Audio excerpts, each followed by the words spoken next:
Hey guys! This video is in response to a comment from Sound of Harmony, and this is the comment. Thanks for sharing your journey, Jack. Can you please make a video about when you became profitable in this journey, how long it took you, and how you dealt with the stress of not making money during this journey? I am actually experiencing this right now. I started a couple of months ago, have 1,664 listings using a 1.4 markup, and made 29 sales with loss of $1,220 in sales. I'd say 90% of my items are bulk listing. I'm paying huge amounts in listing fees and losing money. I feel really disappointed. What would you recommend? Okay, so I haven't been very clear about this, and I probably should be clearer. You can't just start doing bulk. You have to, I think on eBay, I don't have a good solid concept about this because I only have experience with 2 different eBay accounts. But the amount, that number next to your eBay account draws people to purchase from you. And if it's high, say like 1,000, you get more sales. It just seems to work that way. Because the thing is, I post, my roommate dropships as well, right? But I post his items. And I use the exact same mechanisms that I use to post my own items. He doesn't have as much profit as I do based on the amount of items posted and the sales. And I think the only reason that is because when I first started dropshipping, I had already used eBay for a while. I had like 700 ratings on my eBay account. I'd sold a bunch of magic cards for people. I'd been selling for 2 years at this point. And I'd had a relationship with somebody who was regularly giving me items to sell. So it wasn't just like, oh, I just had the eBay account. I was actively using the eBay account on a regular basis, at least a weekly basis, often a daily basis, in order to keep it growing and that kind of thing. So what I would recommend is that, okay, obviously, I'm earning money at the moment from bulk.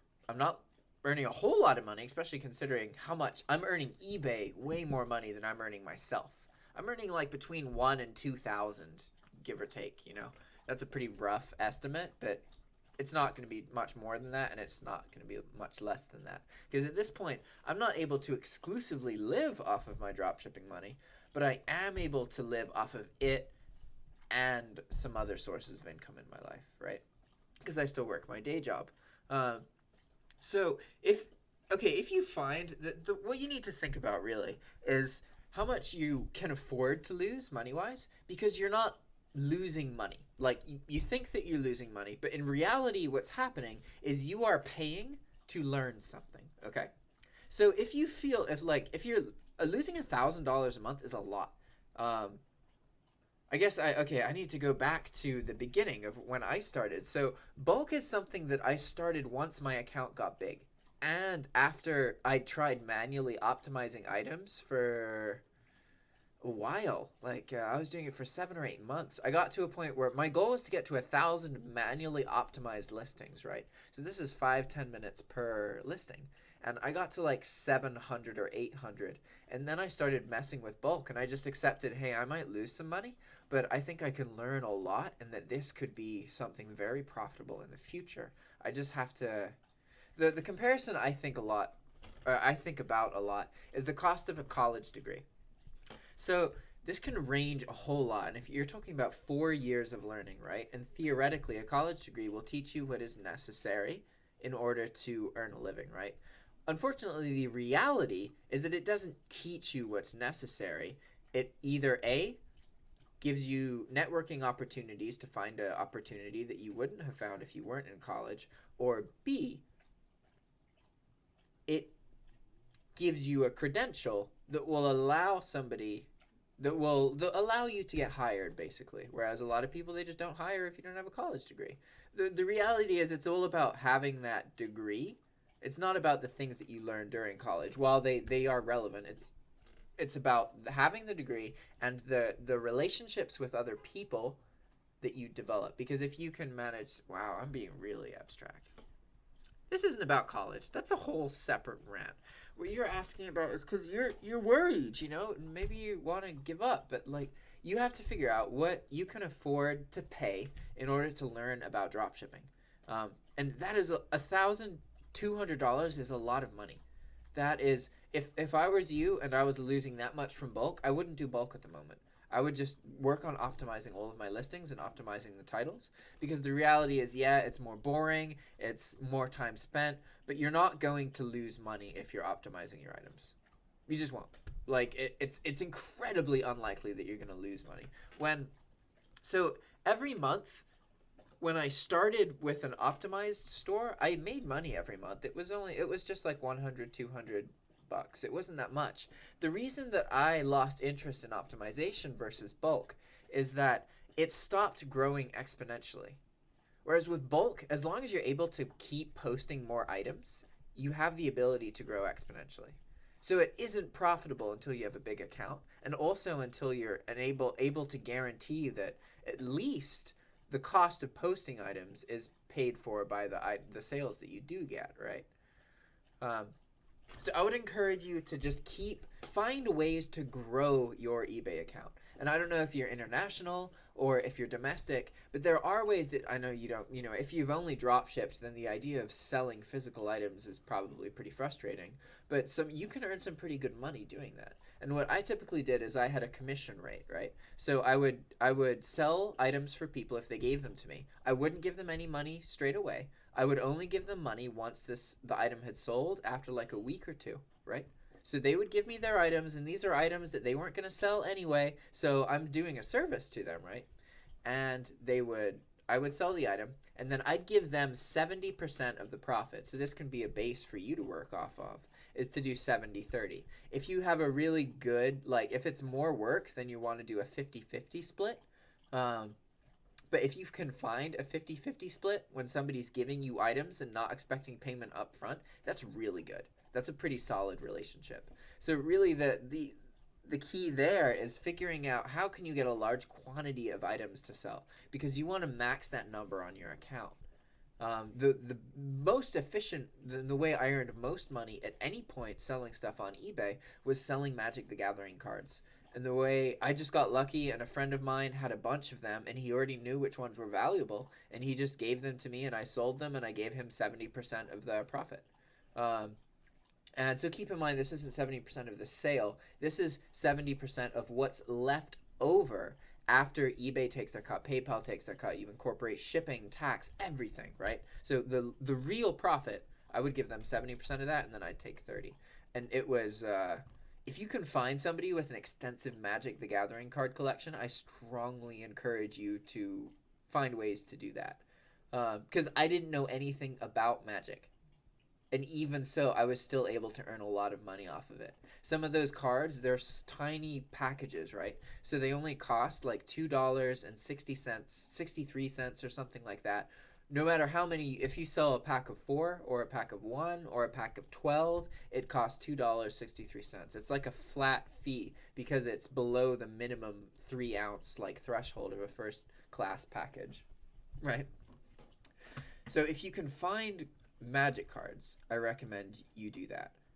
You want to find ways you need to build your eBay account. The higher that number is next to your account, the more sales you will get. And you can literally post more expensive items than other people. There are some buyers that they just look at that number, and if it's too low, they just don't do it. And if it's big enough, then they do it. I don't have any concept of how much that plays a factor. But if you are bulk posting items and you're not earning any money, that's probably the most relevant thing. The other thing is the time it takes items to start producing sales, because it takes a while. It's not a quick process. It really does. I'd say it takes at least 60 days for a listing, if it's gonna sell in the bulk format, to actually start selling. And traditionally, when you optimize, you don't keep items for longer than 90 days. But from what I've observed with bulk, a lot of it is about just the sheer quantity and getting lucky. And my current understanding is that when I've deleted items that haven't sold in 90 days, my sales have decreased. I haven't actually looked at any pattern. I mean, when I've looked at my sales, I look at the date that the listing was created, and it ranges so much. I haven't been able to tell that it's like, oh, only listings that were posted less than 60 days ago sell, or like 80% of them are posted 60 days ago. It's been so across the board and scattered, and like ultimately, I do have items that don't sell until like until 3 or 4 months later. That does happen. That's a thing. So I need to gather more data to really understand how to help you. But I guess, yeah, ultimately, I would recommend that you okay, you're running a business. If you can afford to be losing that much money, that's okay, but that's a lot of money. I've never lost that much money. I lost like less than $100 for a month. The thing that I've done is that I've spent money that I earned before I earned it. So I put myself in a situation where it was like I lost money, but that's only because I spent the money, right? Yeah, I don't know. It's not like, the thing is, you can't, drop shipping is either something that will work out for you or it won't. You have to think of what drop shipping is and what you want out of your life. You can't necessarily know how long it's going to take you to get to a point where you're profitable. Like, I'm profitable, but most drop shippers, anybody that has anything to do with eBay right now, they would not consider what I do a form of business. Like, I just spend money before I necessarily have it. Like, and while I keep track of that so I pay my taxes properly and it's legal and everything, it's very frowned upon. My sell-through rate is less than like a percentage of a percent. That is like nothing to most people. They literally won't listen to a word I have to say because they don't think that I know what I'm doing. You know what I mean? So just like, the thing that makes you different, though, it's not about whether you know what you're doing. It's not about any of that. It's about you staying in the game. So if you're losing that much money, you need to change something so that you're learning but not losing that much money. Because on one hand, you have to be learning on a regular basis. As long as every single day you do something drop shipping related, and maybe for a time you don't run a business. But the reality is, running the business will put you in the situation where you have to respond, and you're going to learn every day. That's how my head works. Like, it's great to think that I can just know that something's important to me and study every single day. But the reality is, I didn't find success until I learned how to place myself in a situation that I had to keep learning. I don't have a choice but not respond to the sales I get, and not respond to, like, you know, when cases are opened against me or return cases, that kind of thing. I have to deal with that every single day. And so that forces me to sit down and look at the business, right? And at this point, I truly, deeply understand that it's all necessary, right? But a while ago, I didn't understand that much. And you cannot look at the amount of money you're earning or losing at the moment. You are on this voyage of learning about dropshipping. And if you want it bad enough, you will get to where you need to be. You just have to figure out a system that works. Maybe it's not my system. Maybe the best thing for you is to go and make a Shopify website and optimize that and focus on a niche. If there's anything that you can learn, right, like, because the mentality I have with bulk is that you're casting out this huge net where you have tons and tons of items, and the purpose is to learn as fast as possible. That's what I threw myself into. And I got lucky in that I think my account's big enough that I'm able to do this and be profitable. But I don't know. It could all just be luck, you know? There's no way for me to know. At this point, I haven't done it long enough. I've like been operating at this scale for 3 months. I still have so much to learn. But the point, I think the best thing for you is you have to look at it as you're paying for an education, right? Obviously, this isn't a certification, but you're paying an amount of money for an education. No matter what, you know this education is worth learning. It's just a matter of how much money is it worth, and compared to your stress and everything as well. Because if you're losing that much money, there's probably something you should change, you know, scale down a bit. But at the same time, it takes a while for your listings to mature. And I don't think like the first month was rough. Like I was getting enough sudden sales that I was like, okay, bulk is feasible, but I wasn't earning money. I was like breaking even / losing money, but I don't really, the thing is, I can't tell you an exact number. It's not like every month I was like, all right, I earned this much money. I lost this much money. I have this like feeling in my head of how much money I've spent based on how much money I'm earning, based on my profitability and sales. And I trust that feeling to know whether I can spend money or not spend money. So that isn't something that I can easily articulate to you, because I could really, if I knew the exact numbers, I could be like, well, yeah, month 1 I earned this, month 2 I earned this, month 3 I earned this, month 4 I earned that. But like, you're always going to be able to find people who are doing better than you, and you're always going to be able to find people who are doing worse than you. So what do you want to pay attention to? You should be paying attention to whatever it is that keeps you learning at a cost that isn't too much, I mean, maybe you earn $3,000 a month and you can afford to pay like this much money. A little bit of stress is good because it's going to teach you. The thing is, you have to look at how much money you're earning. You have to look at how much money you're losing versus how much you're learning. And if you don't feel that you're learning enough based on what you're spending, then you need to scale down or be patient and just put up with it. Because you're going to become more profitable. Like the first 30 days after you post an item, you get less sales. After 60 days, you're going to get more sales. So whatever the rate is now, it's not going to go down most of the time. You see, there's so many forces, because say that you started in November. November's a big month. And then December's a pretty big month. And then January's dead. So there's other patterns at play as well. It's complicated, but I wish you the best of luck and just keep learning, keep at it. Maybe, try and not be losing $1,000 in a month. That would suck. But hopefully I'm just misunderstanding that. You're not really losing $1,000 a month. But okay, let's look at this metaphor and then I'll end this video. Okay, an average college degree, a below average college degree costs about $50,000, okay? You keep in mind for 4 years, that means that you're spending, like $12.5K per year.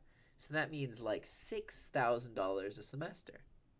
It's actually often way, way more than that. A college degree can cost you upwards of $100,000. So even if you're losing $1,000 a month, say that you stick at it for 4 years. At that point, you've spent as much money as you could have spent on a college degree. And what did you learn? Is that something you want? I don't think it's feasible there's no way you could lose. You'd have to be really, there's no way you could lose $1,000 every month for 4 years. Like, I don't think so. You would learn, you know what I mean? You would figure something out if you kept at it that long. Just like, that's crazy. Anyway, thanks for watching. Sorry this one's all rambly.